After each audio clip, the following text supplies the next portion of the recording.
Здравствуйте, уважаемые зрители! Продолжаю вас знакомить с ситуацией, что происходит в Армении и Азербайджане. Но это ситуация, касающаяся последних новостей Карабаха.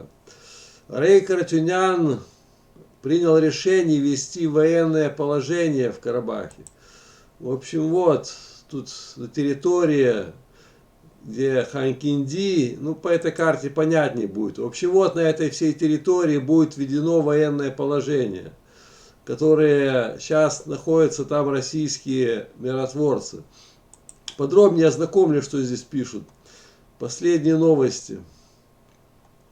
Президент Карабаха Арей Каратюнян подписал в среду указ о ряде мер, реализуемых в условиях объявленного на территории Республики Карабах военного положения, сообщает Главное информационное управление аппарата президента.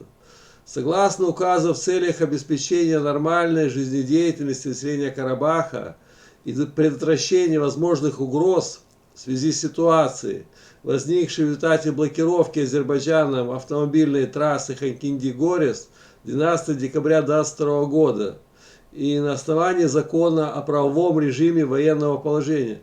В общем, все сейчас там, где сейчас находятся карабахские армяне и российские миротворцы, практически военное положение. Интересная ситуация, да. Вот что он заявил еще. Перевести на рабочий режим военного положения объекты особого назначения для органов государственной власти и местного самоуправления, обороны, жизнедеятельности государственной экономики. По необходимости ограничить право свободного передвижения на территории Республики Карабах. В общем, карабахские армяне не смогут свободно передвигаться по этой территории, надо будет какие-то разрешения получать. А также установить особый режим выезда с указанной территории.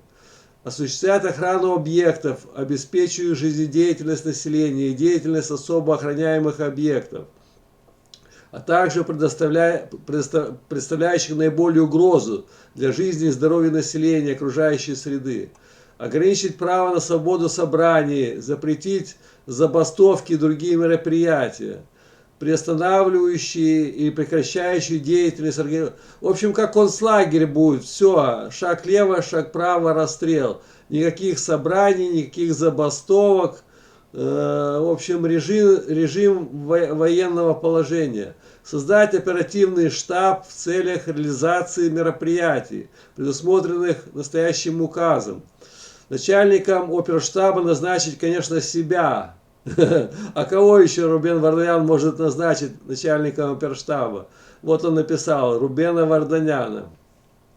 Установить, что указания начальника штаба, вытекающие из настоящего указа, обязательны для исполнения государственными органами и органами местного самоуправления, а также физическими и юридическими лицами. После вступления в силу настоящего указа поручить правительству Республики Карабах короткие сроки установить особый порядок продажи, приобретения и оборотов продуктов питания, медикаментов, товаров первой необходимости.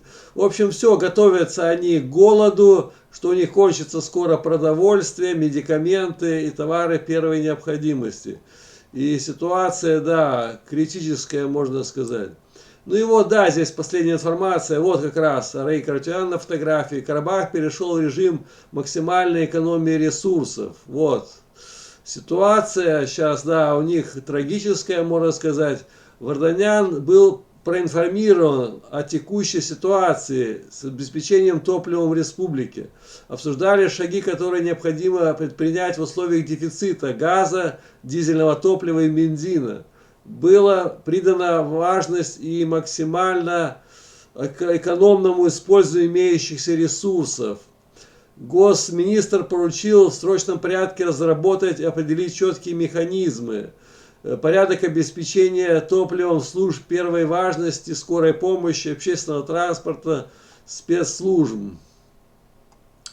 Все, там уже паника серьезная, ребята, я скажу, уже военное положение, уже экономия ресурсов, карабахские армяне не могут спокойно передвигаться по своей территории, шаг лево, шаг право, расстрел. В общем, они, получилось, что заперты как клетки, как в тюрьме, можно сказать, за колючей проволокой. Газ перекрыли, может, скоро и свет перекроют, и топливо кончится. И видите, Раи Карачунян решил ввести военное положение. В общем, вот такие новости. Всем спасибо, всем пока, до новых встреч.